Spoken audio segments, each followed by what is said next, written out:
Mesdames et messieurs, bienvenue à ce nouveau numéro de Zoom Eco Live. C'est un plaisir de savoir que vous êtes nombreux à nous suivre. Et donc nous allons décoller notre édition avec les chiffres clés qui reviendront sur la hausse de la base monétaire à la fin du mois de mai 2021.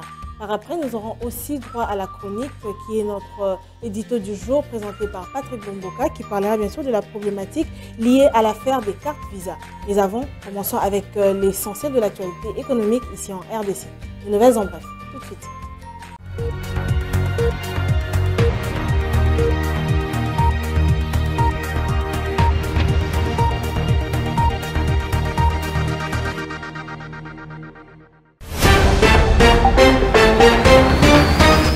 Commençons ces nouvelles en bref avec cette information qui se retrouve à la une de Zoomeco.net.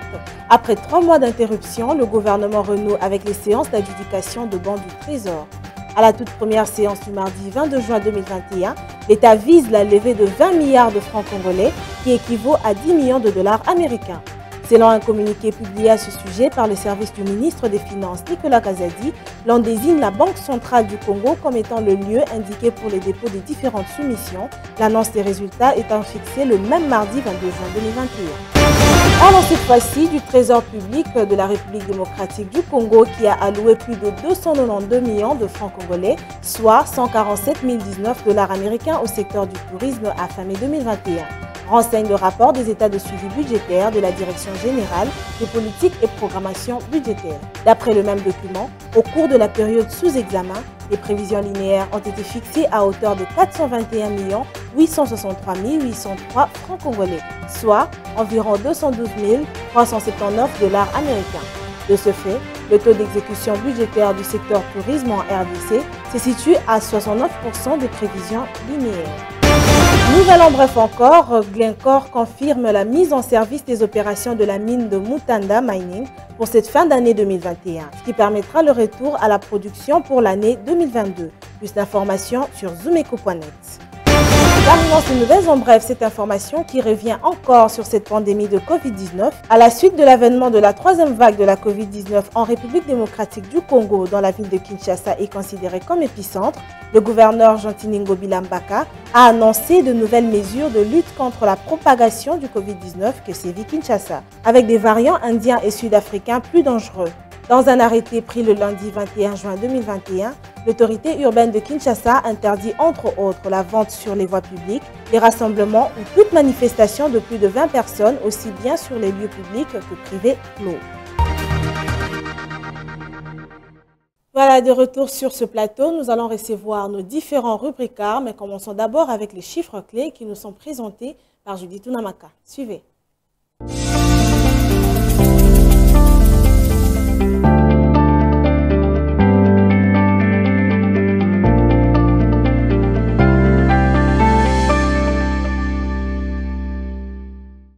Nous parlons des chiffres avec vous, Namaka, bienvenue. Merci Piombo. Alors, quelle est la spécialité d'aujourd'hui? Comme vous le savez, plusieurs questions se posent sur la situation économique actuelle en RDC. Spécialement aujourd'hui, nous parlerons de la base monétaire qui a enregistré une hausse mensuelle de 309,7 milliards de francs congolais à fin mai 2021.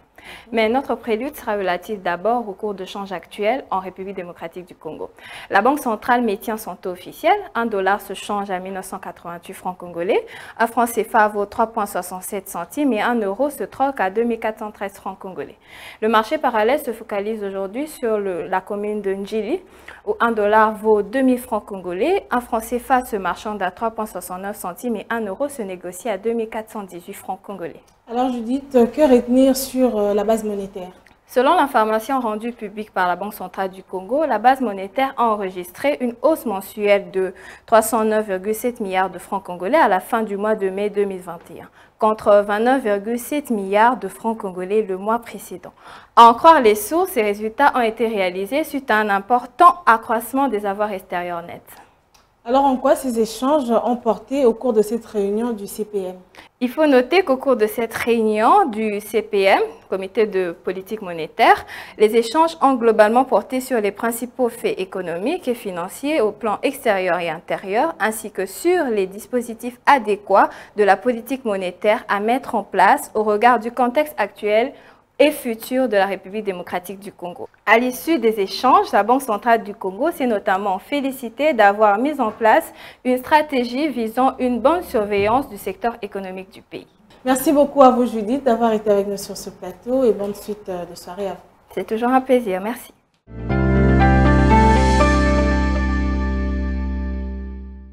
Il s'observe de plus en plus des renforcements des mesures barrières ici à Kinshasa, mais à cela s'ajoutent des amendes pour ceux qui iront à l'encontre de ces mesures.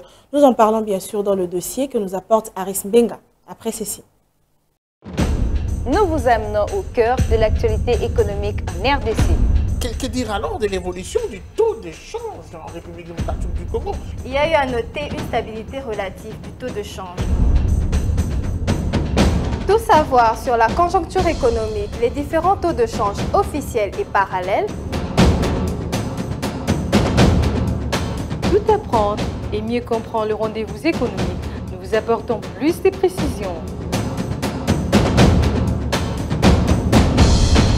Enquête, analyse, dossier. Nous vous rapprochons de la réalité congolaise. Le Watt est un symbole de fierté pour la femme africaine. Sur ce sujet, nous vous souhaitons bienvenue. Entrepreneuriat et activité économique, chez nous, faisons les marchés ensemble. Nous avons appris à être plus près de vous, offrir à vos yeux ce qui est bon pour votre vie. Suivez-nous également sur nos différentes plateformes. Zoom Eco Live, la référence de l'actualité économique en RDC.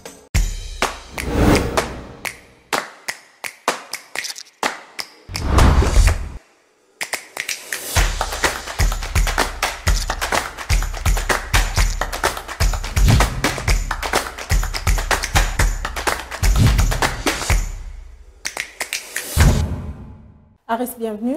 Merci Judith. Avec vous, encore une fois, nous revenons sur ce sujet qui tourne autour du renforcement des mesures barrières contre la pandémie de Covid-19. Alors, on aimerait déjà savoir comment est-ce que ces nouvelles mesures qui ont été annoncées par le président de la République, ces nouvelles mesures ont été apprises ou accueillies par la population quinoise.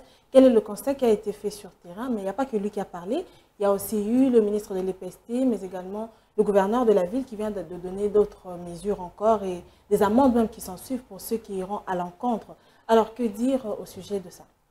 Alors, c'est vrai que depuis l'avènement du variant indien et sud-africain, que le gouvernement, en général, a pris des mesures. Et aujourd'hui, c'était hier que le gouverneur de la ville, Jean-Tini Ngobila, lui aussi à son tour, comme le président de la République et les autres autorités gouvernementales, ont pris des décisions. Donc, c'est cette décision qu'on attendait, en tout cas concernant la ville de Kinshasa, pour faire face à la montée fulgurante des cas de Covid-19 dû à la troisième vague du coronavirus. Alors c'est vrai qu'il y a déjà plusieurs mesures qui avaient été annoncées auparavant, mais maintenant il y a quand même des nouveautés face à cette nouvelles mesures annoncées par le gouverneur de la ville, Jean-Tini Ngobila, qui, ce qu'on remarque aux premiers abords avec ces nouvelles mesures, c'est l'augmentation des amendes en cas de contravention, donc des personnes qui ne sont pas en règle aux nouvelles mesures prises par le gouverneur. Et on peut tout de suite citer comme ça, s'il faut commencer par les amendes qui ont augmenté, déjà lorsque vous êtes surpris par la vente sur la voie publique ou encore des manifestations de plus de 20 personnes qu'on savait qui étaient interdites. Alors on ajoute encore que sur les lieux publics ou encore privés clos qui sont interdits, l'organisation de deuil, des veillées mortuaires ou encore que ce soit dans les salles des funérariums ou encore en famille, ces manifestations sont interdites. Il y a aussi le nombre de personnes accompagnant la dépouille à la morgue ou encore au cimetière qui ne doit pas dépasser les 50 personnes. Alors on parle aussi de la réduction du nombre de personnel, du personnel qui monte dans les transports en public, qui est réduit donc de 50% de leur capacité. Et quant aux mototaxis qui transportent généralement 2 personnes, alors le nombre d'accueils ou de motos est réduit à un seul passager. Alors s'il faut passer aux contre-inventions, puisqu'on en parlait tout à l'heure. Alors, pour défaut de masque, on savait déjà que l'amende était fixée à 5 000 francs. Elle passe de 5 000 à 10 000. Et lorsqu'on vous arrête, ça, c'est une nouveauté. Bon, moi, je ne connaissais pas encore. Et pour ceux qui ne le savaient pas, désormais, lorsqu'on vous arrête, après l'heure, c'est-à-dire aux heures de couvre-feu, l'amende est de 50 000 francs. Alors pour les taxis-motos qui transportent plus d'un passager, ils devront payer 20 000 francs. Alors en dehors de ces différentes mesures restrictives concernant les veillées mortuaires et autres, il y a ces nouvelles mesures, donc les amendes qui ont été renforcées par le gouverneur de la ville. Donc pour non-port de masque, le contrevenant devra payer non pas 5 000, mais 10 000 francs, ou encore les personnes qui sont arrêtées après les heures de couvre-feu, donc pendant la période de couvre-feu, cela paye 50 000 francs. Alors les taxis-motos qui ne respectent pas cette restriction c'est-à-dire d'être accompagnés d'une seule personne, eux devront payer 20 000 francs. Alors pour les taxis motos qui dépassent donc 50% de leur capacité, ceux-là vont payer jusqu'à 100 000 francs. Alors, il y a des restaurants qui ont été sommés aussi donc de ne pas dépasser les 50% de leur capacité. Ceux qui vont dépasser les 50 paieront entre 100 000 et 1 million de francs congolais, qui n'est pas une petite somme. Alors, l'ouverture des terrasses, bars, lunch bars et en dehors des heures permises, donc devront payer pour le client 10 000 francs et de 100 000 à 1 million de francs pour le gestionnaire ou le propriétaire de ces établissements. Alors, il y a aussi, on va aller aussi pour les boîtes de nuit. Donc, lorsque les boîtes de nuit qui ont été sommées d'arrêter toute activité pendant 2 semaines, alors si on vous attrape dans une boîte de nuit, le client il paye 10 000 francs et 200 000 pour le propriétaire qui peut aller même jusqu'à 2 millions de francs.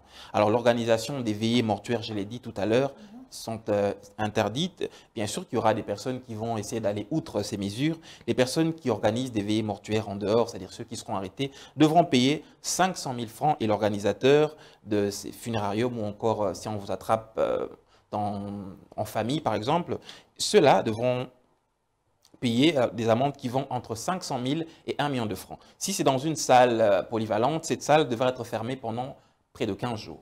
Ok, tant de mesures qui ont été prises et le constat a été fait, le reportage a été réalisé pour avoir les avis des gens, de la population par rapport à ces respects des mesures. Des mesures barrières. Et vous vous êtes bien sûr rendu sur terrain, vous nous avez ramené un reportage que nous allons suivre tout de suite. Le reportage, c'est parti.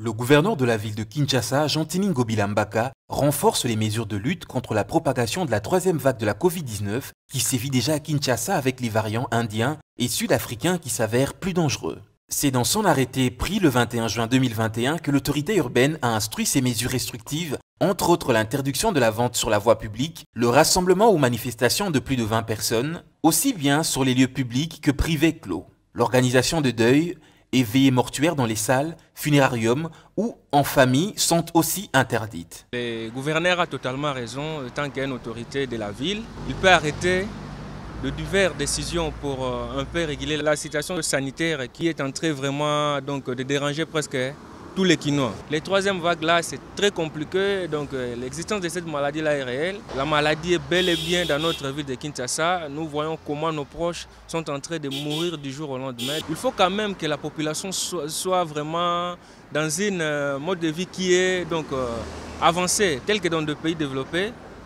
Si on dit que non, portez vos masques. Le gouvernement lui-même, il a fait sortir des masques. Mais lorsque la population cherche d'abord à manger, alors ce qu'il aura là pour acheter ces masques-là, c'est ça qui cause le problème. Les mesures que le gouvernement peut prendre, c'est toujours prévenir. Donc c'est ce qu'il est en train de faire là. Soit multiplier de diverses communications, parler bien avec la population. Dans les transports publics, seuls 50% des capacités d'accueil seront tolérées. Bon, pour Nabiso, tout le monde a été. Parce que la maladie est belle, mais c'est solo. Ils sont victimes, il y a des maladie.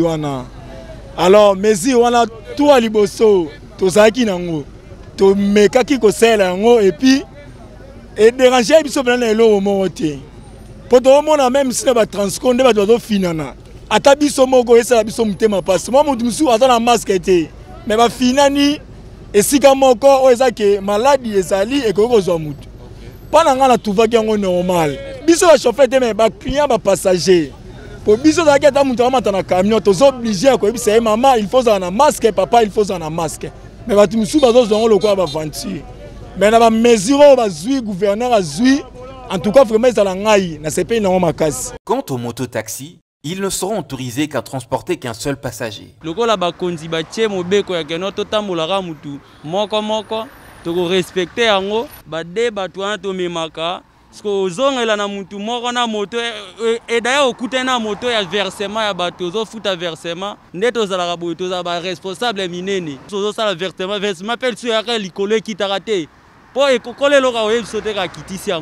Et ça va toujours likolo ka ninga zwaka. Olati masque c'est normal de olata mais soki mutu azana ngote boye bisa alata mais zate ko kanga mutu ko brutaliser batu ndeto to mona ba brutaliser batu wana mabe. Ndenge to kutani boye ngana azana posa mbongo na kuti ozana masque tenga na tika ona omema ote na omema yo. Mais esala siko mabe omemi mutu bongo koma na nzela policier akangi atiki na mutu oya lati yo lati masque chauffeur.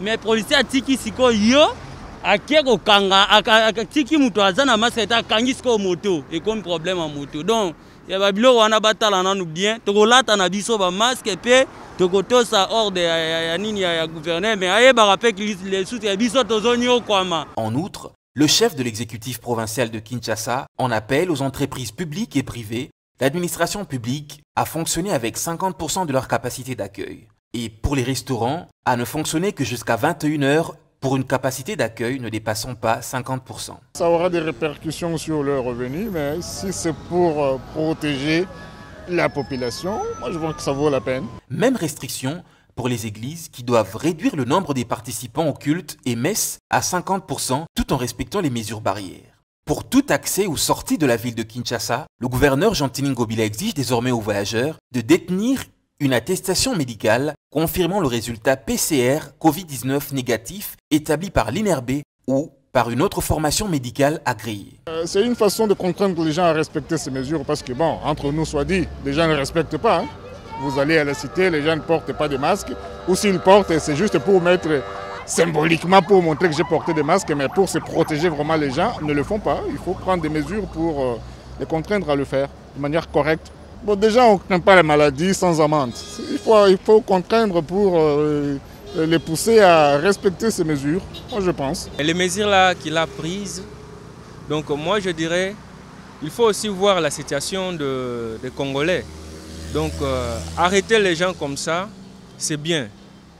Mais lorsque vous allez arrêter les gens là, quelle sera la suite de leur situation? Parce que si on arrête quelqu'un, on lui demande de payer l'amende qui est supérieure à ce qu'il gagne d'abord. Ça sera un problème.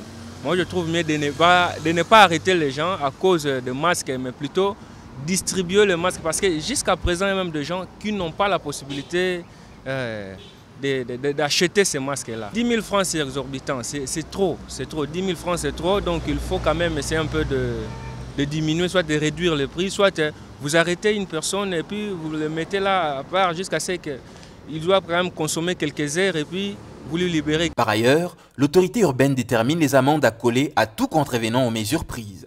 Pour défaut du port de masque, 10 000 francs. Pour couvre-feu, 50 000 francs. Pour non-respect du couvre-feu, 50 000 francs. Pour les taxis motos avec plus d'un passager, 20 000 francs. Pour les transports en public dépassant 50% de leur capacité d'accueil avec un passager debout, 100 000 francs. Pour les restaurants dépassant 50% des capacités d'accueil, de 100 000 à 1 million de francs. Pour l'ouverture des terrasses, bars et lunch bars, 10 000 francs pour le client et de 100 à 1 million de francs pour le propriétaire. Pour l'ouverture des boîtes de nuit, 10 000 francs pour le client et de 200 000 à 2 millions de francs pour le propriétaire. Pour non-respect d'organisation de deuil et veillée mortuaire, 500 000 francs. Si ces derniers sont organisés dans une salle ou funérarium, celui-ci sera fermé pour une durée de 15 jours et le propriétaire sera puni d'une amende allant de 500 000 à 1 million de francs. Pour toute manifestation de plus de 20 personnes, l'amende varie entre 200 000 et 1 million de francs à charge de l'organisateur de la manifestation. Et le propriétaire du lieu d'organisation des manifestations sera puni d'une amende d'1 million de francs à 2 millions de francs. En cas de non-respect de mesures barrières par une église, celle-ci sera fermée pour une durée de 15 jours. Voilà, de retour sur ce plateau, on a suivi ensemble, nous avons vu combien la majorité des personnes, en tout cas, ne voulaient pas. Ils disaient que ces mesures étaient trop dures et qu'il y avait trop d'amendes derrière ça. Voilà, il y a beaucoup de ces personnes qui ne sont pas... il y a beaucoup de ces personnes qui ne sont pas du tout d'accord avec ces augmentations d'amendes. Ils sont bien sûr conscients de la présence ou encore de l'existence de ces Covid-19 qui sévit à Kinshasa, mais l'augmentation des amendes pour certains n'est pas forcément la mesure idéale pour que la population, l'ensemble de la population, puisse respecter ces mesures édictées par le gouvernement en place. Et nous espérons juste qu'avec toutes ces mesures et ces amendes que le gouvernement a placées à disposition de tout le monde, ça sera pour permettre d'éradiquer complètement finalement cette pandémie ou ce virus, ce coronavirus. On l'espère en tout cas. Que dire de l'affaire des cartes Visa? La Banque centrale du Congo apporte-t-elle plus d'éclairage suffisant? Nous en saurons plus dans la chronique que nous ramène Patrick Bomboka. Suivez.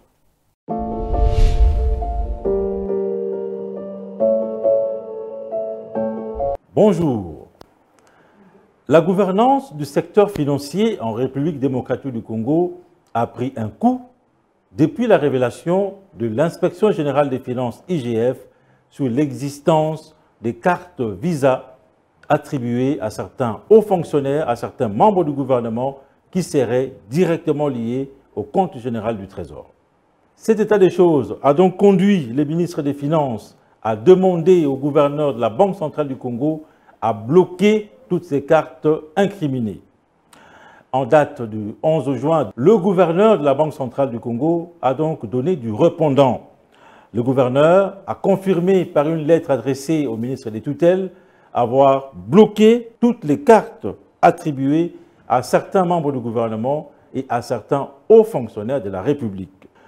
Si le gouverneur de la Banque centrale du Congo évoque des raisons de service qui auraient justifié l'octroi de ces cartes Visa, du côté de l'Inspection générale des finances, cette pratique est jugée contraire aux prescrits de la loi des finances, seule référence en matière de dépenses publiques.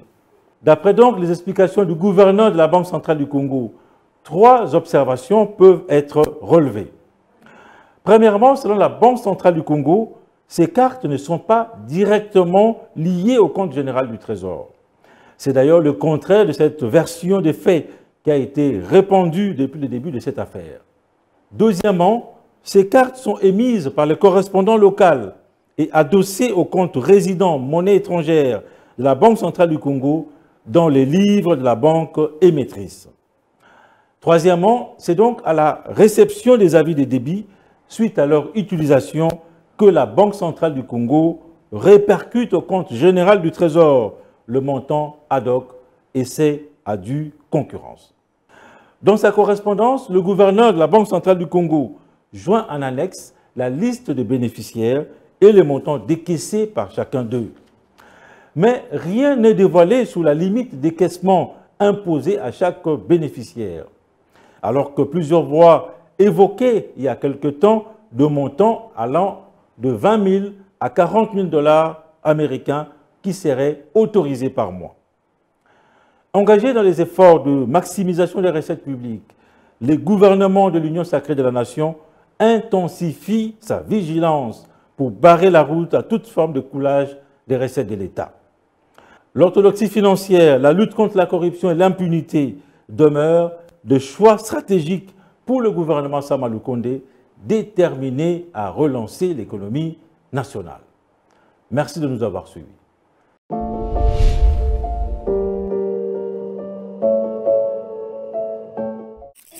Suivez-moi tout le jour à travers Zoom Wende sur Zoom Eco Live. Abonnez-vous sur notre chaîne YouTube. Zoom Eco Live, la référence de l'actualité économique en RDC. C'est le moment de faire le marché avec Naomi Kandé. Aujourd'hui, nous aurons droit des prix des plates-bandes des différentes sortes de légumes qui existent. Zoom Wende, c'est parti. Bienvenue à tous dans Zoom Wende qui vous permet d'être à jour sur le prix de produits du marché. Découvrons ensemble les richesses agraires de nos terres à travers le produit légumineuses cultivés et vendus en gros depuis leur champ. C'est parti. Débutons avec le prix d'une plante-bande des épinards qui se vend à 100 000 francs. 25 000 francs pour le matembele ou le feuille de patate douce. Une plate-bande de pondou revient à 100 000 francs. Un moupicou de thé revient à 500 francs. 20 000 francs pour une plate-bande. Une botte de 100 pour revient à 500 francs. La plante-bande se vend à 50 000 francs. 1 000 francs pour un moupicou de feuilles de coton, 25 000 francs pour une plante bande. Pour les amoureux de Kikalakasa, cela coûte 25 000 francs. Le feuille de petit pois se vend à 30 000 francs pour une plate bande. Un moupicou se vend à 1 500 francs. Une plate bande de Ngaï revient à 25 000 francs. La plate bande de Bitekou se vend à 25 000 francs. Un moupicou de Sinda coûte 500 francs. 60 000 francs pour une plate bande de tomates. Cela dépend de la saison. Pour ceux qui préfèrent les dongo-dongo, une botte se vend à 500 francs et 50 000 francs pour une plate bande. Merci de nous avoir suivis dans Zoom Wedé. Prenons rendez-vous très prochainement. Les rendez-vous économiques, c'est dans l'agenda sur Zoom Eco Live. Abonnez-vous sur notre chaîne YouTube. Zoom Eco Live, la référence de l'actualité économique en RDC.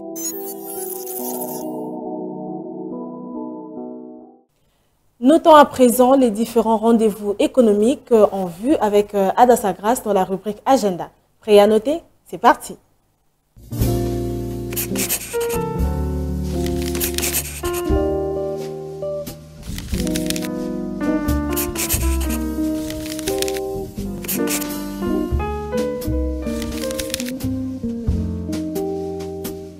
Bienvenue à l'agenda. Voici le rendez-vous du jour.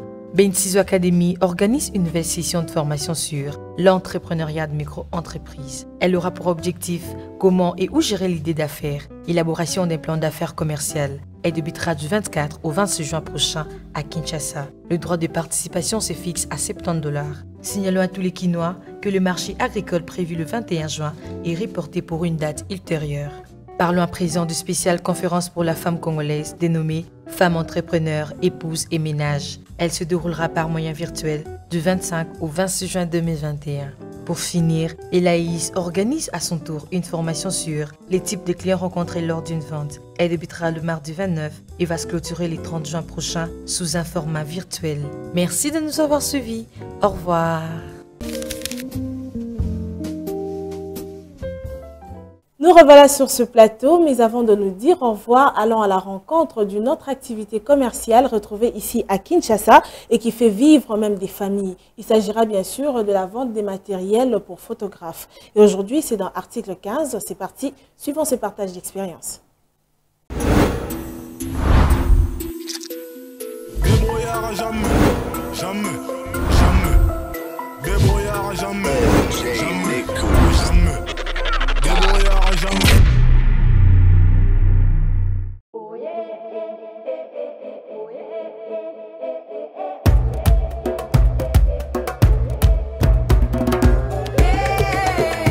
Naza, photographe, revendeur de matériel pour la photo, mais un piloteur de drone et tout. Donc.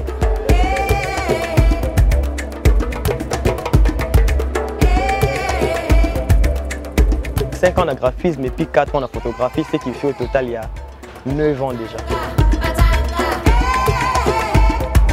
En fait, monde des médias à côté de moi, je dirais par défi. Donc, c'était vers, je crois, les années 2013-2012. La plupart de mes master sont déjà dans le monde des médias. Ceux qui sont pas master ingénieur de son, qui sont vidéaste ou photographe, nous avons un shooting et bandistique, bien un shooting. Et nous avons les seuls qui travaillent à rater, mais nous avons un monde. Et quand nous avons ça, un jour, nous avons un master dans la question. Il y a pardon, et l'autre c'est tellement qu'il a répondu à un mabé. Et puis ça a envie à les cahiers. Si peu le et comme passion dans la vie, ou l'on a donc c'est comme ça que ça a commencé.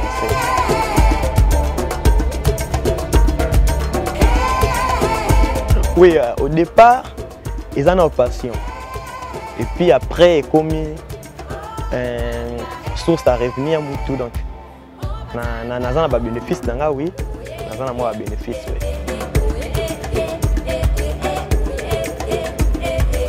Je dirais qu'ils permettent de vivre aisément, une extravagance, mais pour vivre une vie normale, une classe moyenne à bateau, pour vivre en haut.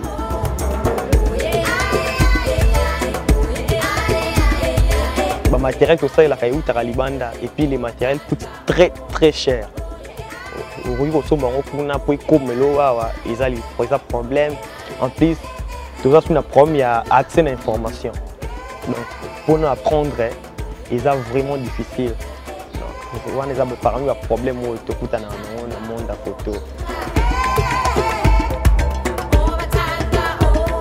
Conseil, comme toujours, oui, déjà pour nous dans le Cambodge, c'est toujours difficile de se bien.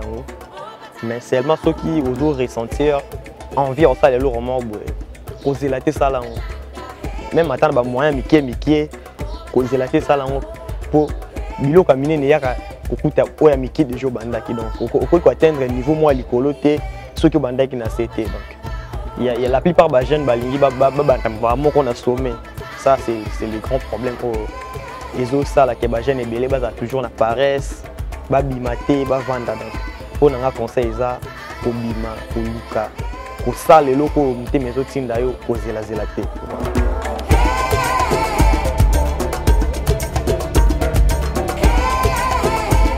Si je pouvais m'adresser au gouvernement, je dirais tout simplement que le gouvernement il faut s'impliquer dans l'état numérique. Dans la légèreté dans le monde, on dirait que le gouvernement qui parle de l'état numérique, mais seulement ceux qui s'investir surtout dans les jeunes, parce que les jeunes ont un talent basé surtout dans le côté numérique. Donc, il faut vraiment que le gouvernement ait mis sous place ils ont un revenu potentiel et belé au et quand on a à l'état, ils ont un côté numérique. Donc, sur les ressources, ils ont un mine, or, diamant, mais même dans le tout, il y a tout qui peut exploiter. Donc, c'est ça pour moi.